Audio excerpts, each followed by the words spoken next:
मसीह का प्यारा वचन, ये है वचन प्यारा। परमेश्वर के धन्य नाम की महिमा हो। प्रभात मनन के सत्र 2628 में आप सभी का बड़े प्रेम के साथ स्वागत करता हूँ। आइए आज के मनन के लिए हम पढ़ते हैं यूहन्ना की दूसरी पत्री अध्याय 1:9। जो कोई मसीह की शिक्षा से आगे बढ़ जाता है और उसमें बना नहीं रहता, उसके पास परमेश्वर नहीं। जो कोई उसकी शिक्षा में स्थिर रहता है, उसके पास पिता भी है और पुत्र भी।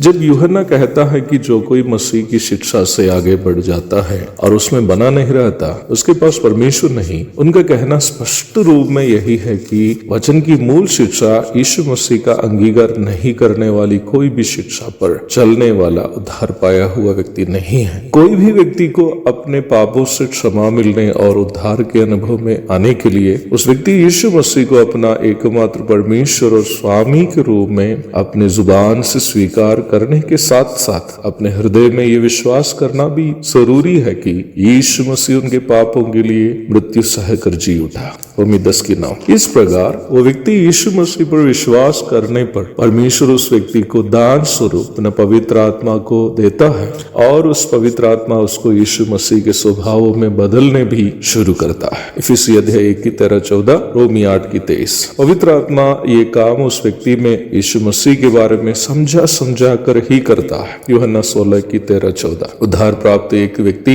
इस प्रकार पवित्र आत्मा की मदद से यीशु मसीह के स्वभाव में बदलने की प्रक्रिया है मसीह जीवन। पहला पत्रस 1:15, अध्याय 2:9 और 21। एक सच्चा मसीही के रूप में बढ़ने के लिए हमें वचनानुसार की एक कलीसिया में संगति करनी है, नियमित रूप में वचन पढ़ना है और नियमित रूप में प्रार्थना करनी है। आत्मिक रूप में मजबूत भाई बहनों के साथ हमारी संगति हमें भी आत्मिक रूप में मजबूत होने के लिए मदद करती है। जब हम वचन पढ़ते हैं, परमेश्वर की आवाज तथा अगुवाई जीवन के विभिन्न क्षेत्र में हमें प्राप्त हो जाते हैं। प्रार्थना परमेश्वर के साथ हमारा नियमित संबंध का सबसे बड़ा प्रमाण है। परमेश्वर चाहता है कि उनकी संतान उनसे बात करे। जब हम प्रार्थना से प्रभु के साथ बातचीत करते हैं, प्रभु वचन के द्वारा हो, चाहे जब हम वचन पढ़ने के समय हो या प्रभु के दासों के द्वारा हो, हमें जवाब देता है। याद रखे, जब एक उद्धार प्राप्त व्यक्ति इस प्रकार मसीह जीवन में आगे की ओर बढ़ता है तो वह धीरे धीरे यीशु मसीह के स्वभाव में अपने आप को तब्दील कर पाता है। जैसे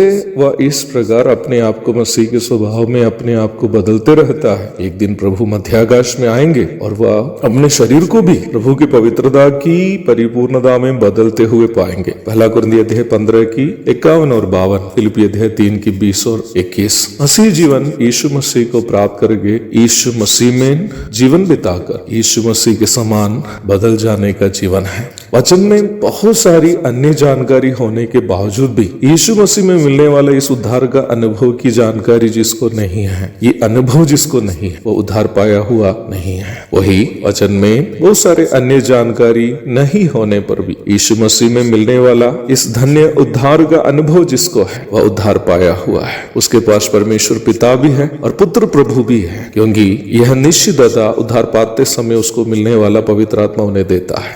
तो आज से उपदेश में ही सब लोग बने रहेंगे ना। एक और शुभ दिन की धन्य कामनाओं के साथ आज का मनन मैं समाप्त करता हूँ। प्रभु आप सबको आशीष दे। आमीन।